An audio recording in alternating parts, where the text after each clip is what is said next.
So Ubisoft's Tom Clancy's Breakpoint has arrived, and ahead of a whole bunch of reviews and tweets and discussions about the game, I want to have a conversation about something that's inevitably going to be mentioned, something that's going to be joked about, something that's going to be said ironically or unironically, and that's Ubisoft and political statements. For about the past year and a half, there's been a whole slew of articles written about video games as a medium for political discourse.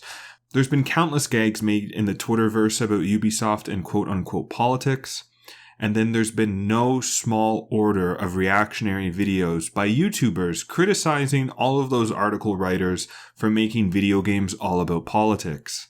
What triggered all of this? Back in E3 2018, Terry Spear, the creative director of Division 2, did an interview for Polygon, and when he was asked by the news outlet, "Is taking up arms against a corrupt government not a political statement?" Spear said this: "No, it's not a political statement. No, we are absolutely here to explore a new city." And then everyone lost their freaking minds. What brings me into this conversation is not that incident itself, but the giant truckload of content that has been produced and created as a result of this debacle, and why I think all of it is problematic. I want to talk about why we need to stop obsessing over the words of video game makers because of how it warps and constrains our conversations about video games. What I want to demonstrate is that we need to use Roland Barthes' theory of the death of the author, or in this case, the death of the video game creator. We need to stop relying and using the messaging of game makers to interpret our experiences and our thoughts, and instead rely on our own analysis. Because the media, YouTube, Twitter cares so much about what a developer says that we're focusing all of our efforts on authorial intent rather than just spending time talking about these games themselves. But before we get to Ubisoft, we have to talk about what the death of the author means and why I think it's important, especially when talking about video game analysis. Without getting too deep into 20th century theory and criticism, this formative phrase, the death of the author, was the title of a 1967 essay by French critic Roland Barthes. Now, I'm relying a lot on my second year narrative theory class to help get this point across, so don't hold everything I say against me here. We're really only just focusing on this idea of the death of the author and not kind of the other subtext that Roland Barthes is alluding to in his essay. It was very popular in the late 19th and early 20th centuries to analyze text, which was kind of like the most popular medium at the time, by also investigating the biography of an author. This is something we still do today, but it was arguably the primary way people talked about literature back in the day. But then comes along Roland Barthes' essay, which presses for a new way of studying and interpreting literature. Kill the author. That is, in order for the audience, and in this case us, the readers, the gamers, to truly be free to analyze a medium, the author has to die. In Barthes' own words, "We know now that a text is not a line of words releasing a single theological meaning, but a multidimensional space in which a variety of writings, none of them original, blend and clash." So the words of the author are not the truth, and the text or video game text is a whole jumble of meanings and ideas all tangled up. Sure, some of it could be autobiographical of its creator, but many of the interpretations might not only be something that the author did not intend, but could also directly contradict their intentions. As you might see already, the words of Terry Spear might be interpreted by many as authorial intent of the Divisions 2 text, but Barthes would say, to hell with that intent. It doesn't make my interpretation of the text any more or less political. So, as critics of a medium, we have to recognize that the cutscenes we witness, the open worlds we explore, the NPCs we encounter are all text of the game, and we the gamer have authority on their interpretation, not the game maker.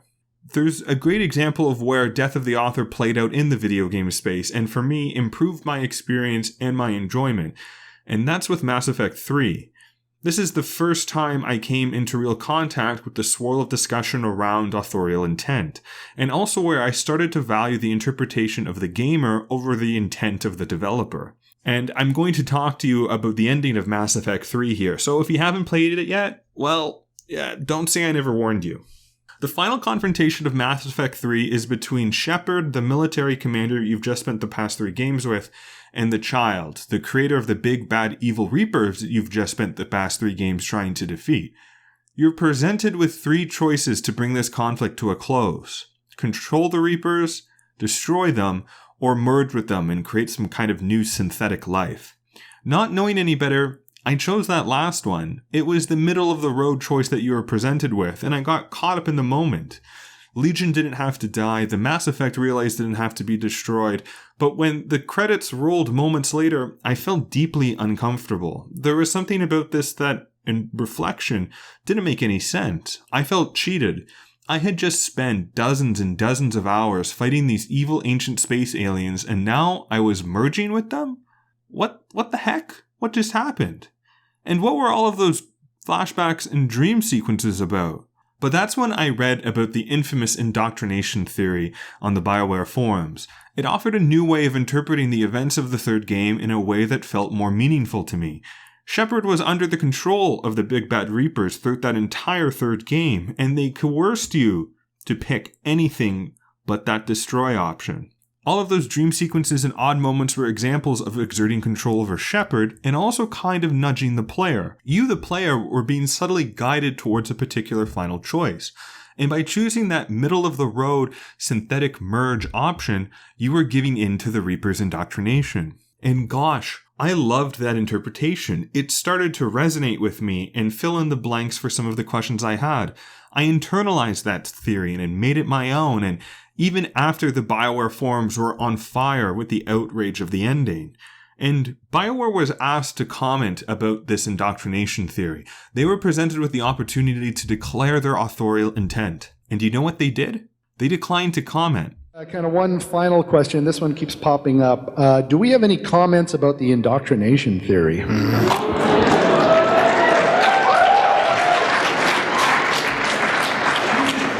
Okay, so first of all, the indoctrination theory kind of illustrates, again, how committed the fan base is. Here's the thing. The thing is, we don't want to comment either way on it, and here's why. We don't want to be prescriptive for how people interpret the ending, especially with the extended cut DLC coming out. We don't want to, again, be prescriptive with how people should think things ended. We want the content to speak for itself, and we'll let it do so. So that's all we'll say. While we shouldn't have cared either way, the fact that a developer opted to not reinsert themselves into a conversation among gamers was a beautiful example of restraint, of letting the gamer live and breathe in their own interpretations. BioWare never debunked the indoctrination theory. And sure, fans have waged countless debates about whether hints of intention undermined this interpretation. But you know what? That's fantastic. There's a bunch of us going on with these crazy critiques and analysis, and we're just relying on our own conversations with one another to get a deeper meaning of the game.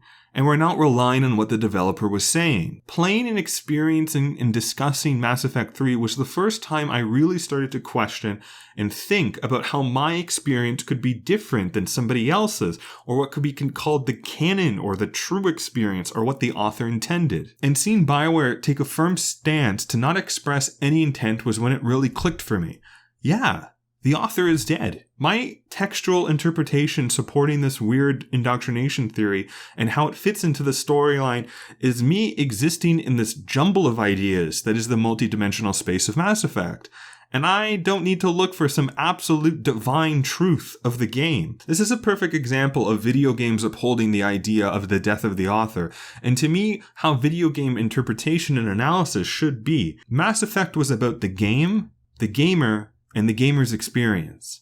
And unfortunately, all of this is the exact opposite with what is going on with Ubisoft and politics. There's really two main problems that are going on here with all of these conversations that have spiraled out of control. The first is that the heightened concern over authorial intent creates this giant reactionary chain of noise where people stop talking about the game. And two, this domino effect creates a radical politicization of conversations about video games, still without analyzing games themselves. So we're talking about The Division 2 and all of the conversation surrounding it.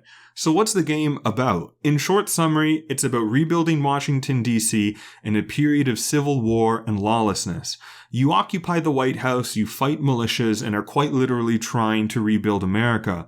And yeah, maybe some civilians accidentally get killed along the way, but you know what? Who cares? We don't really have to elaborate more than that in order to see where points of tension are going to arise. Now we know Terry Spear has said that The Division 2 is not a political game, but based off of that simple summary of the content of The Division 2, it should be plain as day that it is a political game. So instead of trying to pick apart The Division 2 for what it is, we instead have started to look at authorial intent. And that's when we've started to go down this rabbit hole. Dozens of articles have been written about Ubisoft and politics, largely as an increasing response to this E3 2018 interview. And all of Ubisoft's games have gotten targeted by this. But this also includes stuff like Jim Sterling's video, The Exploitation of Apolitical Politics, where the video is not an analysis of The Division 2, but rather a criticism of Ubisoft's marketing behaviors. But what spawned this video and this conversation? Authorial intent. Not the game itself, nothing about the text of the game or what The Division 2 is saying about politics, but what the developer is. All of these responses to the developer then create responses to these responses. And that's where people like Upper Echelon Gamers comes in and says stuff like this. A game like Far Cry 5 was attacked by mainstream gaming news, and to be clear, when I say mainstream gaming news, I'm talking about sites like Kotaku, Polygon, The Verge, that kind of shit. And not that kind of shit as a synonym for that kind of stuff, like some people say nowadays. No, that kind of shit as in shit or fecal matter. But anyways, Far Cry 5 was attacked despite being a largely successful and relatively fun experience, which sold quite well, by the way, for not presenting a strongly opinionated narrative against certain demographics. But still, these analyses are not about the game themselves, but actually still about what the developer has or hasn't said. So according to what we know about Barthes and the death of the author, we should already be starting to go, okay, but what does the game say? What is the game about? There is a textual analysis of The Division 2 out there. It's a good one by Polygon that breaks down some of the stuff without including anything about authorial intent. I found a tidbit in here to be particularly interesting as a Canadian, because The Division 2 has this museum thing where they mention northern Canada transporting oil via pipelines, and that resource development is creating a new modern genocide against Indigenous peoples. And that's a fascinating topic for a Canadian, because currently we're undergoing a federal election. And you know what some of the most heated electoral topics? Climate change and pipelines. And while these textual analyses exist, they're few and far between, and they get overshadowed by both reactionary articles from news websites that care all about authorial intent, as well as YouTubers who are beginning to politicize this entire conversation. Here's a small example of conversations about The Division 2 that are not even about the game themselves, but just a way of critiquing media. I think that that's a really good model in today's world when pretty much all of media is just infected with politics, and not even like a appropriate, balancing of the politics. It's literally just left. That's it. And if it's anything else but that, it gets lambasted. And we've seen it a few times now. So let's start with the real garbage. And here's another. The Verge arguing like Far Cry 5, The Division 2, and Ghost Recon Breakpoint. They're arguing that Ubisoft says that they're refusing to go political, but their games are political. These people are just upset that these games don't have a political message in it. And you know what? Let me rephrase that. These people are massive hypocrites. These journalists. I don't know how you can possibly call yourself a video game journalist. How can you call yourself video game journalist and you're complaining that a game has no politics and it doesn't have a political message? These people are massive hypocrites. And here's Upper Echelon again. Sites like Polygon or The Verge or whatever else have a narrative that they believe and want to push, but it is so far beyond that now. Where once upon a time they used to criticize a game that ran counter to their preferred narrative, which is completely normal. Everyone tends to do that, let me be clear. They now criticize anything that does not outright push their preferred narrative. It's lunacy. The shift from criticizing things you don't like to hear to criticizing anything that does not say the exact things you want to hear, even before anything has been said and you have no idea what will be said, is mind-blowing and demonstrates the growing schism between gaming media and their fan base, or to go even further, between the media and rational reality. So what we've created or allowed to happen or I don't know, like what we've bought into are not conversations about games themselves anymore and what they're saying about politics. Because as I mentioned earlier, Roland Barthes would say, to hell with what Terry Spears said, The Division 2 is a political game. But YouTubers are just talking about what the developer is saying, and they're not actually contributing to the conversation about whether the Division 2 is actually political or not, which is the same thing that the gaming media sites are doing, because they're all just basing it off of what Terry Spears said or what this creative director said, without actually analyzing the text of the game and seeing what the messages are there. So what even is The Division 2 about from an analytical standpoint? We have that Polygon article, but I've been hard-pressed to find other quality analytical conversations. And it's no surprise that the majority of these article writers don't actually discuss politics in The Division 2. And all of these YouTubers don't actually make videos or commentary or any kind of investigations about what The Division 2 text is saying. Heck, it's like everybody just wants to talk about what everybody else is saying about games now. And here I am starting to feel self-conscious.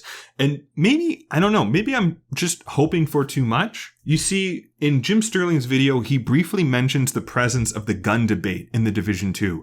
And what I wanted was some kind of meaningful conversation or interpretation about this topic. What I got instead was utilizing this idea to critique Ubisoft's corporate marketing behavior. That's fine, I guess, but like Roland Barthes, I want more conversations that remove the authorial intent and the developer altogether and just talk about the game. I think if we use the death of the author, we cut out this massive cannibalizing machine and start talking about the important things, what we think about video games. Because right now, I often feel whenever I enter a conversation about these big AAA releases, the conversation can get immediately sidetracked. And it's not about the game itself, but about authorial intent and this giant reactionary chain it creates. And bear with me, because I kind of want to use an example here of what I think is going on. So say you're at the bar or the coffee shop or on the beach or wherever, and you're with some buddies and you want to talk about The Division 2. Hey guys, did you think it was weird how the only people left in Washington were people with guns? This game isn't political. What? Are you crazy? This is a political game. Why are you refusing to make it political? Why isn't your intent political? Can you chill out, man? They said it wasn't political, so it's not political. Why do you make everything about politics? What's your agenda? So, about the game, do you think that the depiction about the founding fathers was, nah, it's not political, man. We're just here to explore the city. What? Look! Politics! Stop with your agenda. You're a big fat agenda. You make everything about agendas. This is about right and left now, and you're the left. Guys, I just wanted to have maybe an in-depth conversation about the game. And so it goes on and on and on. And I know this is hyperbolic, but I feel like these are the conversations we get into about politics and gaming nowadays. We spend all of our energy and effort responding to the words of the developer, the authorial intent, rather than truly discussing the contents of the game itself. If we use Barthes' Death of the Author, we can't respond to that second guy in that example. Nobody can respond to that second guy in that example. They're not even here. They have to sit across the bar and watch from a booth or something. Gaming media and Twitter and YouTubers that are responding to Twitter and gaming media, they all want to talk about the politics of video games, but they just continue to develop and largely rely on what a developer says, rather than any sort of thoughtful critique of their own. There's still this impression that everyone's looking for some sort of theological meaning that we can put on the pedestal beside the game maker. So there's this constant battle about authorial intent, rather than any kind of realization that each game is just a jumble of different ideas that we, the reader, we, the community, we, the gamer, can interpret and analyze and put forward our own arguments. And I know, I get it. Literature has been around for thousands of years, and gaming has really only been around for the past 50 years?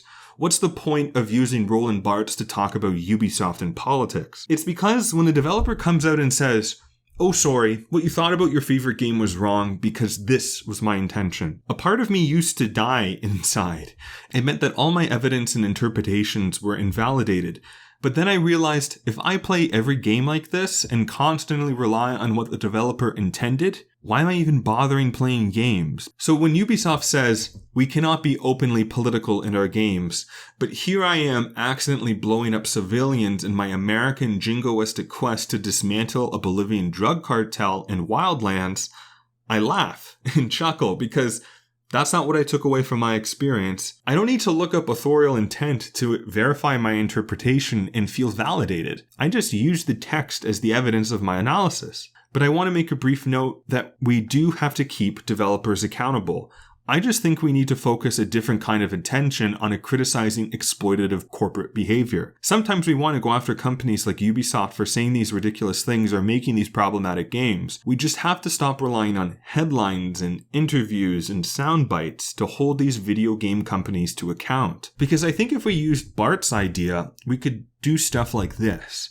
We could critique publishers and developers like Ubisoft not because of what they said in interviews, but because we've established meaningful and thoughtful critiques that discussed how The Division 2 offers no meaningful political insight whatsoever, or is actually a fascinating depiction of future geopolitics in North America, or is too revisionist at looking at history and historical figures, or I don't know, but something about the text of the game itself. We could approach a developer and ask them what they think about all of these threads and analyses that were out there about how shitty their game was at handling politics, and not based off of whatever Terry Spear said in some E3 2018 interview, but because of what they actually put in their game. Wouldn't that be more terrifying for a developer? We would simultaneously empower the gaming community and disempower these corporate publishers. Or, as Barthes would say, the gamer, the reader, is being born because we're letting the author, the video game maker, die. And I think Barthes would be on board with that because we're not relying on developers constantly reinserting themselves into our conversations. Oh, I didn't mean that. Oh, this isn't a political game. Oh, we just want to experience new worlds. This distracts the gamer and makes us think that we have to pay attention to authorial intent. And in gaming, not just the authorial intent, but everyone who becomes obsessed by it. But we don't have to let that influence our critical opinions or our analysis. Barthes would want us to talk about games in our own way and come to our own conclusions. So when I pick up Breakpoint, I'm going to explore and experience that fictional Pacific island as purely as I can. I'm not going to think back to whatever that creative director said in some interview, or what that gaming site wrote about in an article about that interview, or what that YouTuber said about that article that that gaming site wrote about that interview. But instead, I'm going to find my own interpretations and my own conclusions. And I'm willing to let the author die for that.